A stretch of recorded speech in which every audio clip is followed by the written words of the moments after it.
नमस्कार. श्री स्वामी समर्थ. 2 जूनला गुरु गोचरसोबत सुख समृद्धीचा ऐश्वर्याचा कारक असलेला गुरुग्रहसुद्धा 8 जूनला स्थान बदल करणार आहे. ज्योतिषशास्त्रानुसार 8 जून 2026मध्ये शुक्राचा कर्क राशीत प्रवेश होणार आहे. कर्क ही चंद्राची राशी असून या राशीत 2 जूनपासून गुरु विराजमान आहेत. जेव्हा गुरु आणि शुक्राची अद्भुत अशी युती होईल तर या युतीमुळे दुर्मिळ मानला जाणारा गजकेसरी राजयोग तयार होत आहे. या राजयोगामुळे कोणत्या राशीचे नशीब बदलणार आहे, कोणत्या राशींना याचा फायदा होणार आहे, कोणत्या आहेत या 5 राशी. या 5 राशीमध्ये तुमची रास तर नाही ना? तर जाणून घेऊया शुक्राचे राशी परिवर्तन. नमस्कार मैत्रिणींनो, मी सारिका भक्ती विश्वमध्ये तुमचे मनापासून स्वागत करते. ज्योतिषशास्त्रानुसार शुक्र हा भौतिक सुख, ऐश्वर्य, समृद्धी, विलासी जीवनाचा कारक आहे. गुरु हा ज्ञान आणि भाग्याचा कारक आहे. 2 शुभ ग्रह एकत्र येऊन निर्माण होणारा राजयोग हा काही राशींसाठी सुवर्ण काळ ठरणार आहे. तर कोणत्या आहेत या 5 राशी? तर यामध्ये सर्वात पहिली रास आहे मेष राशी. गजलक्ष्मी राजयोग हा करिअर आणि व्यवसायाच्या दृष्टीने अत्यंत प्रगतिकारक ठरेल. जे लोक नोकरी करत आहेत त्यांच्या कार्यक्षेत्रामध्ये मोठे पद मिळेल, अधिकार वाढतील, अपेक्षेपेक्षा जास्त पगार मिळण्याचे संकेत देत आहे. नवीन योजना, व्यापाराचा विस्तार वाढण्यासाठी हा योग खूप महत्त्वाचा आहे. अचानक धन लाभ, वाहन आणि मालमत्ता खरेदीचे देखील योग निर्माण होत आहेत.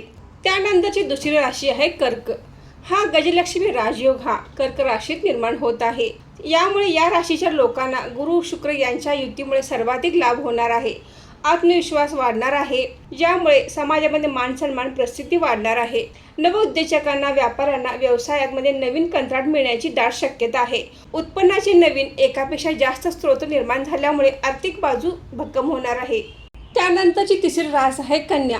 कन्या राशीला सुद्धा हा राजयोग भाग्योदयाचा ठरणार आहे.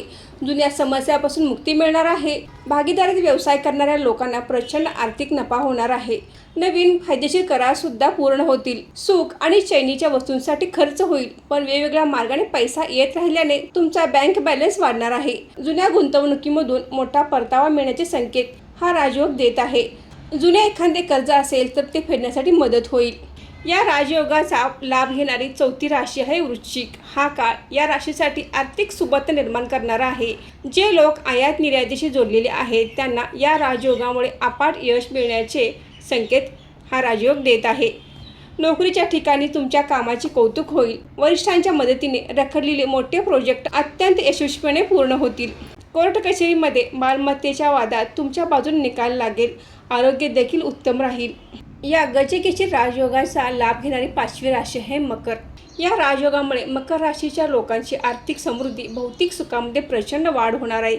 अडकलेले पैसे आणि जुनी येणी अचानकपणे परत मिळतील. ही येणी परत आल्यामुळे घरातील आर्थिक चणचण कमी होईल. तुमचे मन प्रसन्न होईल. कार्यक्षेत्रामध्ये अधिकाराने जबाबदारी वाढेल, त्यामुळे नोकरीत उच्च स्थान मिळेल. कुटुंबाच्या सदस्यांसोबत धार्मिक तीर्थक्षेत्री जाण्याचा योग अत्यंत सुलभतेने जुळून येईल. गुरुग्रहाचा कर राशी प्रवेश होऊन गजलक्ष्मी राजयोगाचा लाभ घेणारे या आहेत 5 राशी. गजलक्ष्मी राजयोग मिळवणाऱ्या राशीमध्ये जर तुमची रास नसेल, या गजलक्ष्मी राजयोगाचा लाभ घेण्यासाठी काही उपाय करायचे आहेत. तर आपण गजलक्ष्मी राजयोगाचा लाभ वाढवण्यासाठी ओम शू शुक्राय नमः, ओम शू शुक्राय नमः या मंत्राचा जप करायचा आहे. त्याचबरोबर आपण ओम गुरुवे नमः या मंत्राचा देखील जप करायचा आहे. म्हणजे गुरुग्रह आणि शुक्रग्रह यांचे दोघांचेही लाभ आपल्याला होतील. त्याचबरोबर आपण पिवळ्या वस्तूंचे दान करायचे आहे. हरभरा डाळीचे दान तुम्ही करू शकता.